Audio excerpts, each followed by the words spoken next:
Salve galera, beleza? LF aqui com vocês, canal LF Resolve, para fazermos mais uma playlist da provinha da Faculdade Israelita de Ciências da Saúde, também conhecida como Faculdade Albert Einstein, né? Ciências da Saúde Albert Einstein.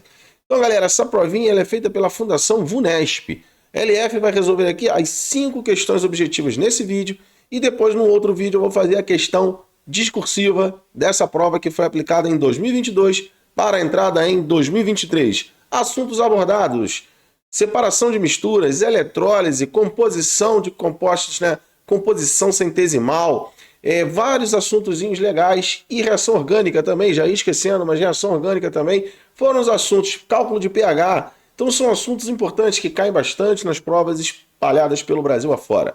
Então vem com a LF, vamos resolver essa provinha, 5 questões objetivas, rapidinho, com muito conteúdo e daquela maneira que só a LF sabe fazer para vocês. Qual é o nosso lema? Bora resolver, vem comigo!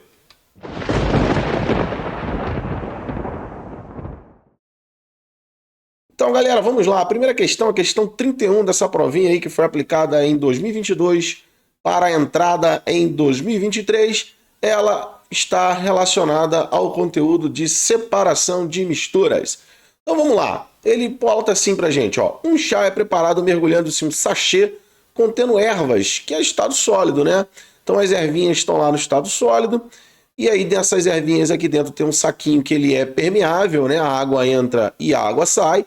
Né? Durante esse preparo ocorrem 2 processos de separação de misturas que são. Então, o que acontece? Ele tem esse sachêzinho aqui, né?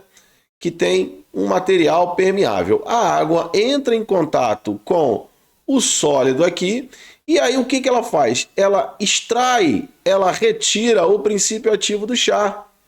Então, as substâncias que vão dar o sabor estão nesse material sólido, então a água ao entrar em contato, ela extrai. Quando ela passa pelo outro lado dessa barreira, a parte sólida é retida. Então, num primeiro momento, existe uma extração, que a água quente, nesse caso, aumenta a solubilidade dos materiais, dos compostos presentes no sólido, né, no chá.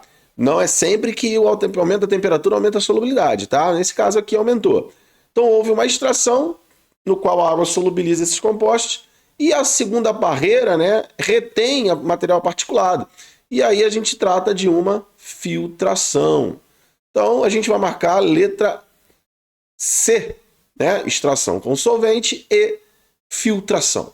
Belezinha? Então, fizemos aí um processo. Lembrando que filtração é um método de separação quando a gente tem líquido com sólido, né? E a extração, ela é um processo no qual a gente coloca um solvente, e no caso a água quente, e esse solvente vai retirar o material que é solúvel nesse mesmo solvente e está presente numa mistura. Beleza? Então, sem mais delongas, vamos lá resolver a questão 32. A questão 32 trata de composição centesimal, a composição centesimal. E aí a gente vai calcular aqui, no caso, ele pede a porcentagem de um elemento dentro de um composto. Vamos lá. Uma das principais fontes de compostos de lítio é o mineral espodumênio, cuja composição química é dada pela fórmula. Então ele deu a fórmula aqui do mineral. O teor de lítio do espodumênio, expresso em porcentagem em massa, é. Então, galera, o que a gente vai fazer? A massa molecular desse mineral é o todo que a gente tem. Então, a primeira coisa que a gente vai fazer, ó, primeiro passo, é calcular a massa molecular desse malandro aí, ó. A massa molecular desse mineral. Como é que a gente faz isso? A gente pega e soma as massas atômicas vezes as atomicidades, ou seja, a quantidade de vezes que o elemento está presente, e isso a gente vai calcular a massa molecular. E isso a gente vai relacionar com o 100%. Como ele quer saber a porcentagem de lítio, então a massa atômica do lítio vai corresponder a X%. Então, quando a gente calcula a massa molecular desse cara, levando em consideração a massa molecular de todos os elementos que compõem, a massa atômica, perdão, de todos os elementos que compõem esse sólido, a gente vai chegar no valor igual a 86. Lembrando, a gente tem um lítio mais um alumínio mais 2 vezes o silício mais 6 vezes o oxigênio, tá? Então, Esses valores a gente pega onde? Na tabela periódica. Somando isso tudo, a gente tem 186 gramas. Isso corresponde a 100%.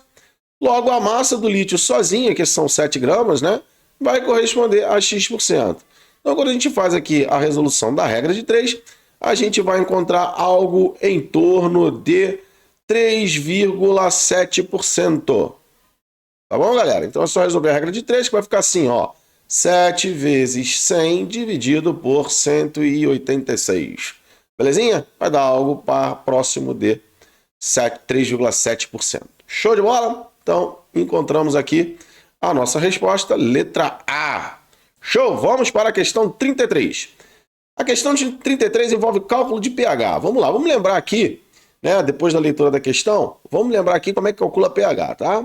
O pH do suco de maçã varia de 2,9 a 3,3. O pH do suco de cenoura varia de 4,9 a 5,3. A partir dessas informações, afirma-se que o suco de maçã em relação ao suco de cenoura é, em média, vamos lá, ele é mais ácido, ele é mais básico? Vamos entender aqui. Se o pH dele está baixo, lembrando, o que é pH? P significa menos log. Então, pH é menos log da concentração de H+. Então, P não significa potencial, tá, gente? P é menos log. Bom, quando eu coloco uma função inversamente proporcional, se nós temos a concentração de H+ elevada, ou seja, indicativo de meio ácido, o pH vai ser menor. Então, o suco de maçã, a princípio, tem um pH menor do que o suco de cenoura. Logo, o suco de maçã é mais ácido. Bom, isso serve para a gente eliminar a letra D e a letra E. Então, o suco de maçã é mais ácido. Quantas vezes ele vai ser mais ácido? Vamos lá. Ele quer em relação à média. Ó, 2,9 e 3,3, a diferença entre esses dois números é de 0,4. Logo, a média vai ser 0,2 maior do que esse e 0,2 menor do que esse. Então, a média é 3,1. Então, o pH médio do suco de maçã é 3,1. Eu vou usar esse mesmo raciocínio matemático para os números 4,9 e 5,3. De novo, a diferença entre eles é de 0,4. Logo, a média vai ser 0,2 para cima do maior e 0,2 para baixo, para cima do menor, perdão, e 0,2 para baixo do maior. Então, o pH médio do suco de cenoura vai ser em torno de 5,1. Beleza? Então, como é que a gente acha a concentração de H+ tendo o pH? É só fazer o inverso. A concentração de H+ vai ser 10 elevado a menos o pH. Só a gente pegar aqui, ó, aqui não é na base 10, joga isso para cá, e o sinal negativo para eliminar esse sinal aqui. Então, no suco de maçã, qual é a concentração de H+? Concentração de H+ no suco de maçã vai ser 10 elevado a menos 3,1. E na cenoura, no suco de cenoura? No suco de cenoura, a concentração de H+ vai ser 10 a menos 5,1. Então, como eu sei que o suco de maçã é mais ácido, eu vou deixar ele na minha razão em cima, né, como numerador, e o suco de cenoura como denominador. Isso aqui vai lá para cima multiplicando, eu vou ficar com 10 elevado a menos 3,1, né, vezes 10 elevado a 5,1. Então, quando eu tenho aqui a mesma base, né, 10, eu vou só fazer agora o que? A soma das potências. Então, vai ser igual a 2. E 10 ao quadrado é a mesma coisa que 100. Logo, o suco de maçã é 100 vezes mais ácido do que o suco de cenoura.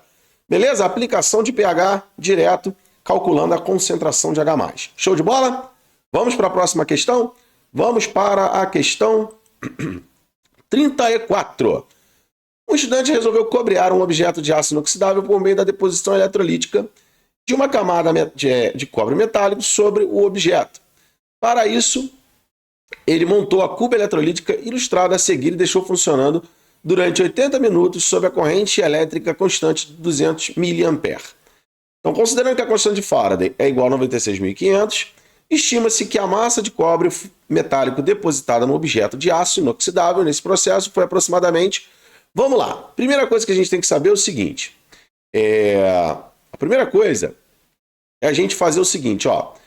Como a gente tem aqui o tempo foi dado em minutos, nós temos que converter esse tempo em minutos para segundos, uma vez que nós temos que usar todas as variáveis no sistema internacional. Então, o tempo, 80 minutos, a gente vai passar para segundos como? Multiplicando isso aqui por 60. Tá? Então, o tempo vai ser 80 vezes 60. A gente vai usar esse valor aqui, então eu não vou resolver essa conta, tá? Porque a gente vai trabalhar depois com uma razão e a gente pode simplificar essa razão. Então, deixa assim do jeito que está. A corrente que ele usou foi de 200 miliamperes. 200 miliamperes é a mesma coisa que 0,2. Ou se você quer trabalhar com potência de 10, é a mesma coisa que 10 a menos 1 ampere. Beleza? Bom, o que a gente sabe? A gente sabe o seguinte, que para eletrolizar 1 mol de cobre em solução, são necessários 2 Faraday. E 2 Faraday equivalem a 2 vezes 96.500. Isso para obter a massa molar do cobre, 63 gramas. Então, qual massa de cobre vai ser eletrolizada se eu usar uma quantidade de carga, deixa eu melhorar esse 2 aqui para a gente, uma quantidade de carga equivalente a esse produto corrente aqui. Lembrando que carga é o produto da corrente pelo tempo. Beleza? Então, vamos lá. Então, eu vou colocar aqui, ó, a corrente que ele me deu, certo? A corrente é de 200 mA, ou seja, 0,2, vezes o tempo que a gente tem em segundos, 80 vezes 60. Então, a massa de cobre eletrodepositada vai ser 0,2 vezes 80 vezes 60, vezes 63, que é a massa atômica do cobre, dividido por 2 vezes 96.500 coulomb. Bom, esse zero aqui vai embora com esses dois zeros aqui, esses dois aqui vão embora. Bom, a gente pode agora, fazendo essa conta aqui, isso vai dar algo em torno de 0,3 grama. Então, é uma continha que você vai realizar aí rápida. E aí, para a LF não perder muito tempo, eu já trago o resultado para você. Letra E. Mas viram como é fácil de fazer uma questão como essa?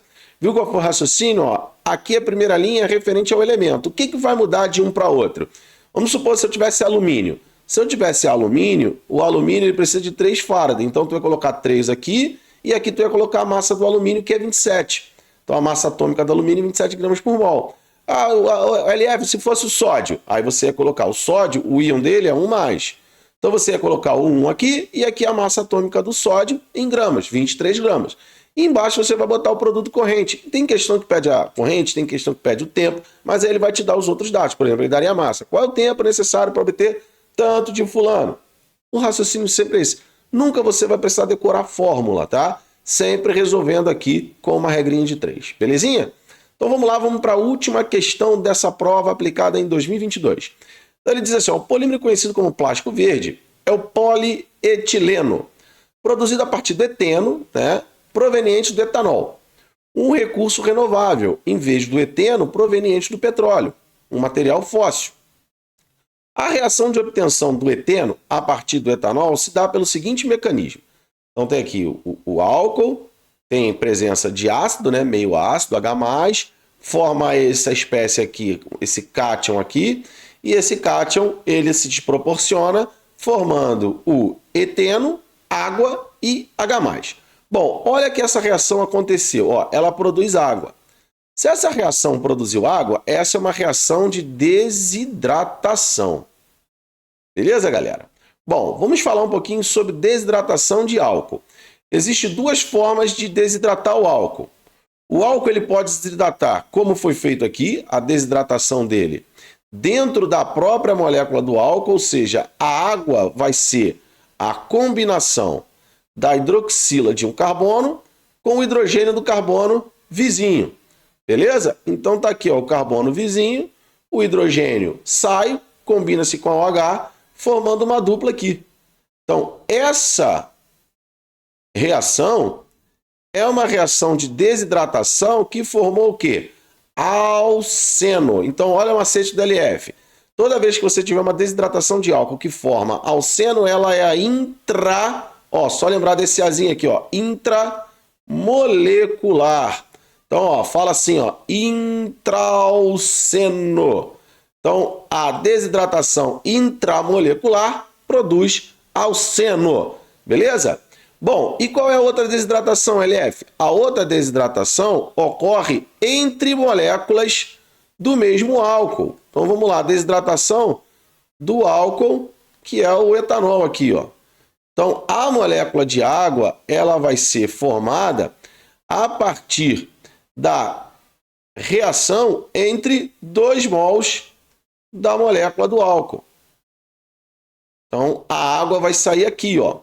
Uma das OHs vão sair, né? E aqui o outro vai liberar o H. E aí sobra um oxigênio. E aí nós temos o quê? Ó, vou botar já na forma condensada. O, CH2, CH3. Então, formou o que aqui? Um éter. Então, essa desidratação é a entre moléculas, intermolecular. Macetim do LF, interéter. Interéter, essa desidratação interéter. Então, o que a gente vai marcar aqui? Ele pede para você colocar o tipo de desidratação aqui. Então, a gente sabe que a desidratação formou alceno, isso aqui é o alceno, ó. Ele falou para a gente que forma alceno. Então, ela é a desidratação intraalceno, então é a intramolecular. Então, ó, a letra B está fora, que ele bota intermolecular, e a letra C também está fora, que ele bota intermolecular. E ele diz que a espécie química representada por atua como catalisador. Como é que a gente descobre um catalisador quando a gente tem reação ocorrendo em duas etapas? O catalisador é a espécie que é consumida numa etapa e regenerada na etapa seguinte. Então, quem tem aqui fazendo esse papel? O H+. Então, ocorreu aqui, né, a reação precisou de H+ na primeira etapa, mas ela produz o H+ regenerando e no balanço geral é como se ele não fosse consumido, mas ele participa, ele muda o mecanismo da reação, beleza? E aí ele vai ser regenerado. Então o catalisador ele é regenerado. Ele não foi consumido no balanço geral, mas ele participa de uma etapa e ele é formado na próxima etapa. Beleza? Então é o H+. Logo, nossa letra aqui é a letra D de jeans, beleza? Então é o H+, funcionando como catalisador da desidratação intramolecular desse álcool. Belezinha? Então, como é um álcool, o álcool pode ser obtido a partir da cana-de-açúcar, né? E a cana-de-açúcar consome o CO2, é como se esse balanço aqui, né, ficasse fechado, beleza? Já o CO2 proveniente de combustível fóssil, até ele virar combustível fóssil de novo, passou muitos anos. Belezinha? Então é isso, galera. Resolvemos aqui. Vamos ficar grandão aqui. Resolvemos todas as questões objetivas da prova da Faculdade Israelita. Beleza? Essa prova vai ser realizada agora, nesse final de semana, dia 13 de outubro de 2024. Show de bola? Então, um presentinho aí do LF para vocês. Acompanhe a playlist que a LF vai fazer agora a questão discursiva. LF já resolveu a prova de 2024 aplicada no ano passado, em 2023. Está na playlist também. Beleza? Então acompanha aí, vem comigo, vamos resolver.